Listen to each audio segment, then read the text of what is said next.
peron ya. Oke. Iya. Deflection adalah Putaran sudut. ya. Jadi di sini waktu menentukan bilangan tidak diketahui, kalau ini sudah salah, ke bawahnya ini nanti salah. Ya. Jadi di awal ini dulu. Terus langkah-langkahnya untuk peron ini banyak asumsi-asumsi. Ya. Arah momen. Terus asumsi garis elastik. Kalau ini kita pakai perjanjian tanda.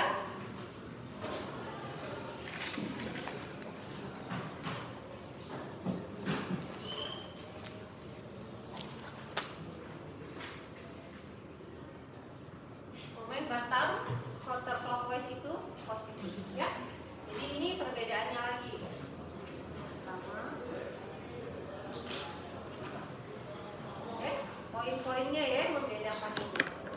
Nah, kemudian setelah kalian punya ini, langkahnya itu jelas ya. Di sini kita punya persamaan penyelesaiannya adalah persamaan putaran sudut.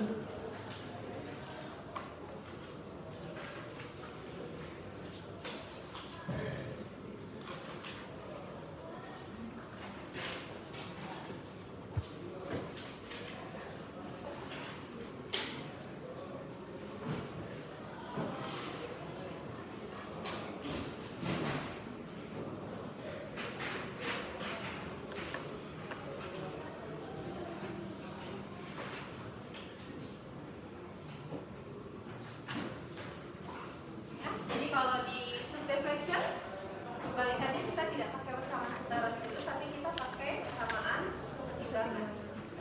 Ya, bilangan tidak diketahui kita kan theta ini adalah mewakili untuk momen akibat muatannya. Jadi kita pakai persamaan setimbangannya adalah sigma momen. Ya, theta itu kan rotasi maksudnya. Berbeda nanti kalau kita ada portal ya, ada pergeseran nanti persamaan setimbangannya tidak hanya momen. Oke, jelas ya. Nah, ini di sini bentuk ini adalah dari kita punya persamaan subdeflection-nya. Ya, jadi kalian bentuk dulu persamaan subdeflection untuk masuk ke persamaan penyelesaian. Jelas ya. Nah, ini udah dapat semua, berarti kita sudah dapatkan nilai momen peralihan. Ya. Dari momen peralihan ini berarti kita bisa gambar pribadi diagram Momen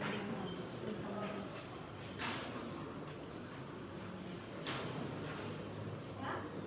Kita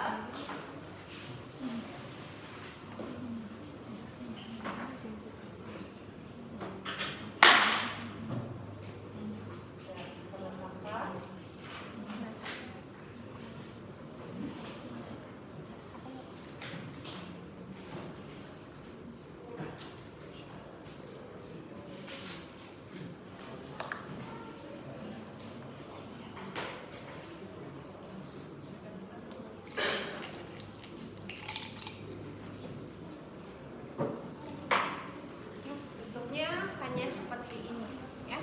Jadi kalian lihat poin-poinnya, apa yang penting harus kalian ingat kembali ya. Yang ini ada persamaan subdeflection, komponen dalam persamaan subdeflection berarti kalian harus punya faktor kekakuan, fixed end moment, dan nilai tetanya ya.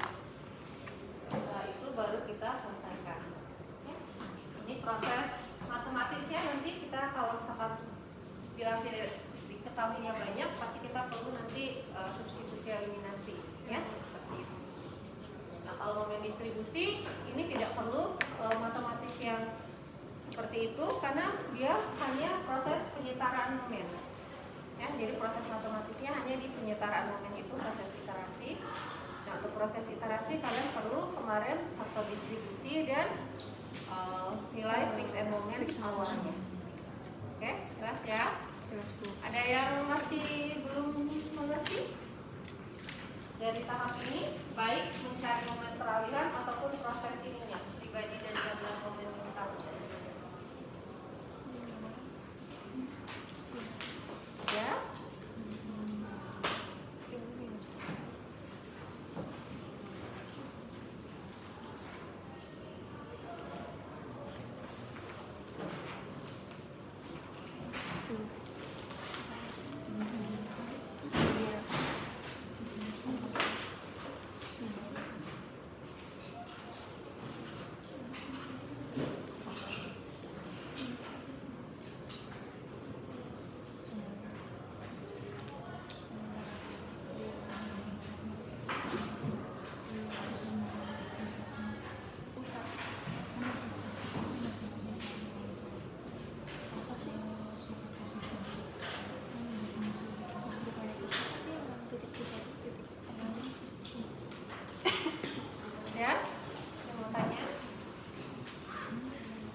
yang penggambaran gambar momen, diagram momen, yang momen akibat momen peralihan.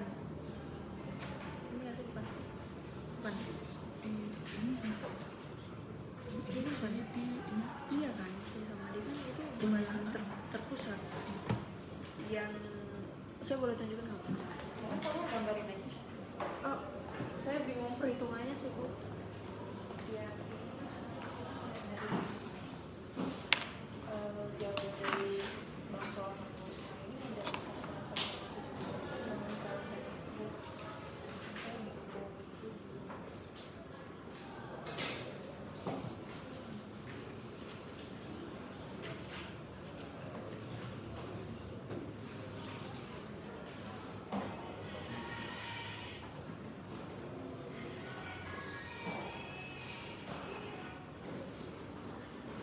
Di sini, di C dan di depan C dan di depan bukan pusat, bukan pusat di sini.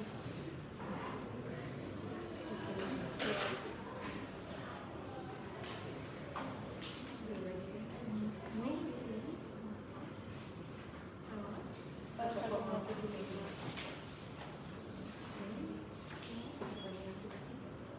Oh, berbagi.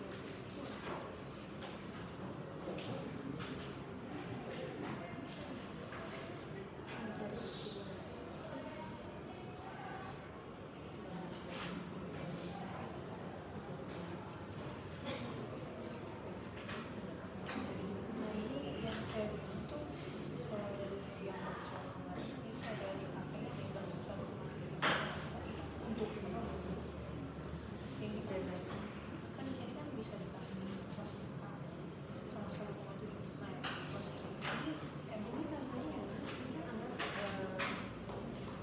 segitiga itu betul yang di sini ini 1,7 dengan angka 100 ya. Nah supaya jadi seperti itu kan kita potong. Iya, yang ini potong 1,7 ya. Nah nanti waktu kita mencari di titik sini kan kalau ditambah 1,7. oh iya. Kasih Bu.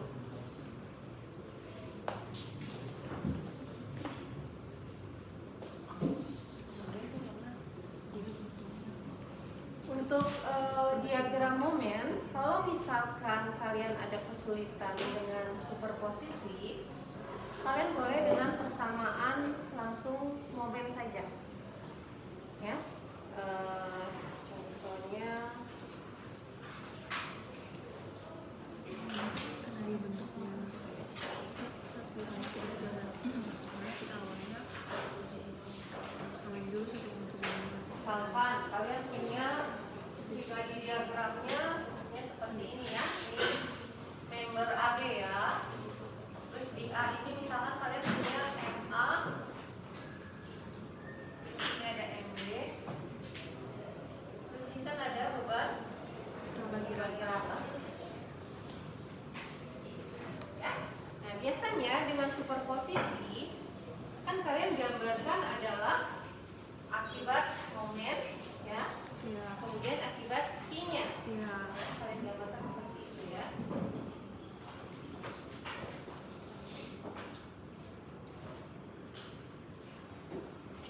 Biasanya kan kalian gambarkan seperti ini. Terus karena superposisi kita gambarkan kalau arah momennya beda, kita gambarkan di bidang yang sama.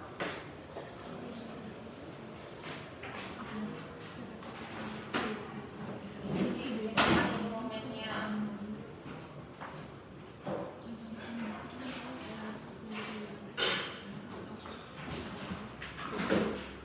ini adalah MA, ini MB, terus kalian punya kan ini adalah tengah bentang ya.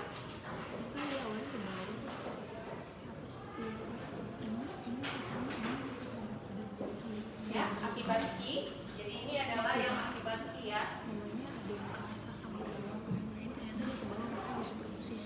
Nah ini kan kalian lakukan superposisi, kalian dapatkan momen di tengah bentang.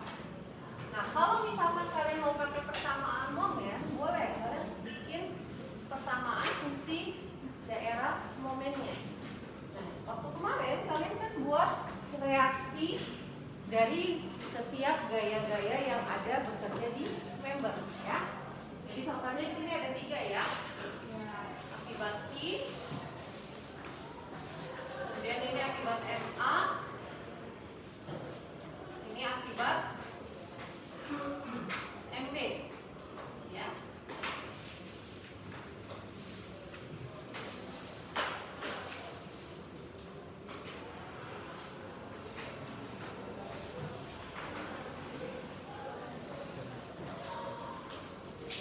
Sini totalin, kalian dapatkan total reaksi di sini, total reaksi di sini. Ya, saya katakan misalkan ini A, ini B ya. Nah, ini kalian boleh pakai masukkan persamaan fungsinya. Dengan persamaan fungsi ini kalian lihat semua gaya karena daerahnya seperti ini. Artinya apa? Hanya satu daerah saja untuk persamaan momen. Karena sepanjang A sampai B tidak ada perubahan fungsi bebannya. Ya, tidak ada beban yang berubah, maka ini sama. Nah, misalkan kalian mau ambil dari A ke B, ya. Oke. Jadi MX-nya apa? Kalian lihat sisi kiri. Ya, sisi kiri ada apa saja? Ada MA, ada A kecil ini ya, dan ada Q. Tinggal masukkan persamaan untuk momen. Kalau MA berarti dia sudah berupa momen, tidak perlu dikali jarak ya. Terus lihat, kita lihatnya kiri ke kanan, berarti momen searah jarum jam itu positif. Ini berlawanan berarti akibat A. Ini gaya. Gaya itu kalau jadi momen harus dikalikan jarak tegak lurus. Berarti A dikali X. Putarnya gimana? Clockwise. Berarti. Terus yang akibat Q bagaimana? Q-nya ini gravitasi ya. Berarti muternya berlawanan minus. Ya. Besarnya berapa? Setengah Q X kuadrat. Ya, ada yang bingung setengah Q X kuadrat? Sudah ya, bisa ya. Nah, ini tinggal kalian gambarkan diagram momen dari persamaan fungsi ini. Tapi ingat, karena ini fungsinya kuadrat, tidak hanya batas awal dan akhir, tapi kalian perlu juga mencari nilai maksimum, bukan nilai tengah ya, nilai maksimum. Artinya apa? Kalian perlu cari dmx per dx sama dengan ya. Dari sini kalian ketemu di x sama dengan berapa? Ini adalah nilai M maksimum positif ya.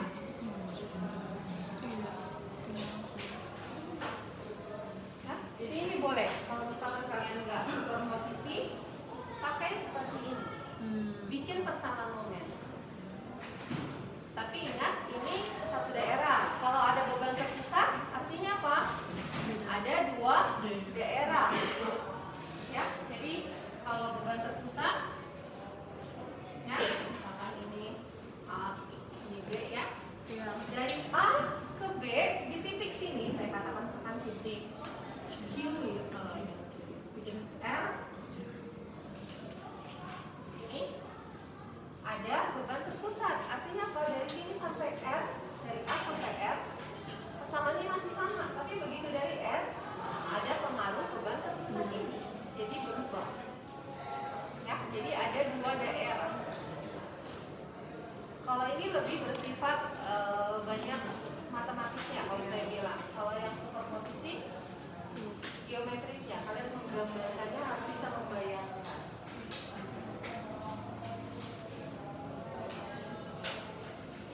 Kalian sudah mengerjakan yang kemarin, bisa kalian bandingkan nih. Kalau saya mengerjakan dengan superposisi, hasilnya ini. Kalau saya mengerjakan dengan persamaan momen, seperti ini. Harus sama. Cuma yang membedakan, memang kalau untuk beban merata adalah Dengan superposisi yang kita cari hanya nilai tengah, tapi dengan ini kita cari adalah posisi momen maksimum. Kalau secara lebih lebih tepat mencari titik maksimum, bukan titik tengah.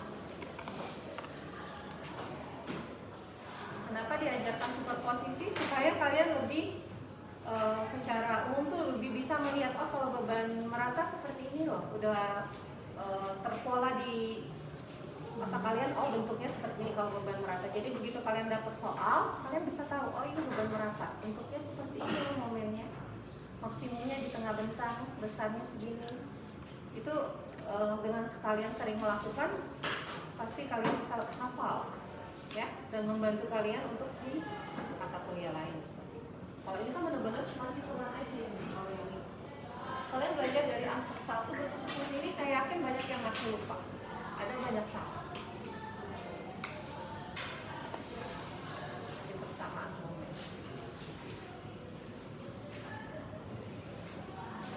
Kapan dia positif, kapan dia negatif, kalian pasti banyak salah di tandanya.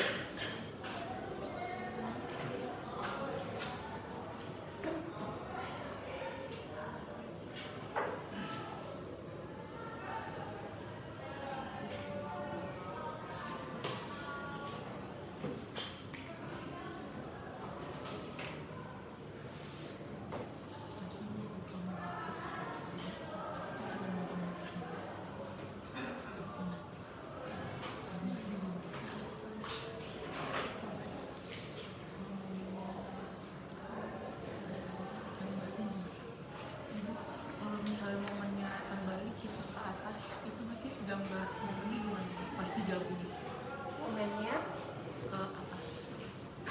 kalau momennya ke atas,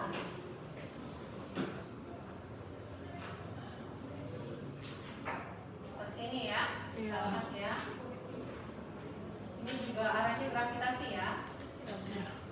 Jadi kalau seperti ini kan kalian bayangkan akibat momen dia melendut ke bawah. Akibat I dia juga melendut ke bawah, ya kan? Nah, namanya superposisi kalau sama-sama melendut ke bawah artinya apa? Jadi semakin besar, ya. Supaya kita tahu gambarnya seperti apa. Artinya kalau semakin besar kita gambarkan di bidang yang berbeda. Jadi yang kita anggap yang I ini kita gambar duluan ya. Ya, yang ini pada sama kita gambar di sisi atas.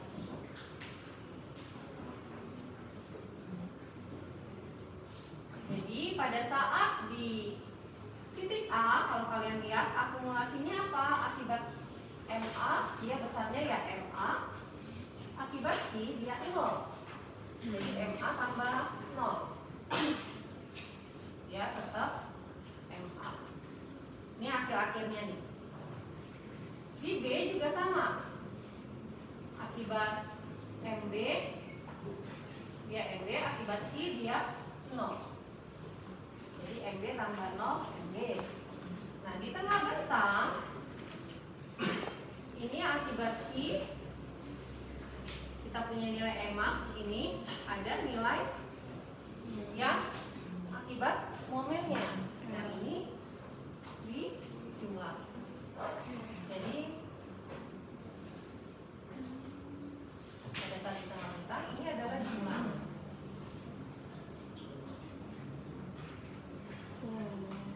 Ya, jadi penjumlahan semakin besar. Ini MA,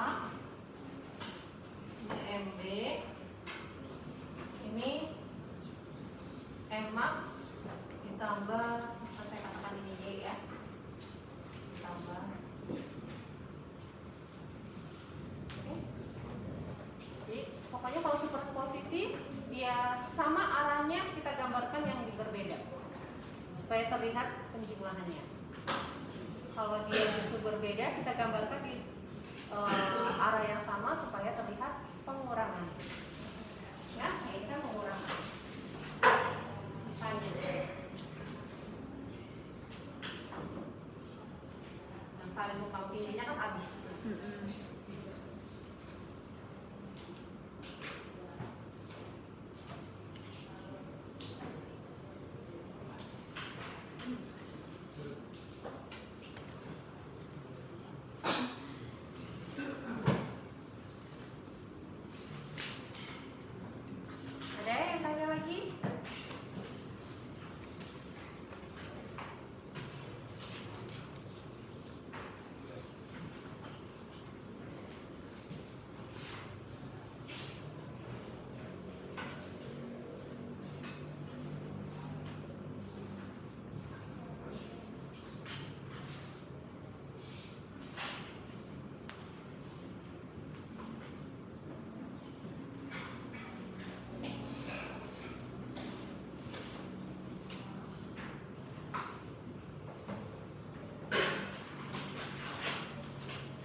biasanya.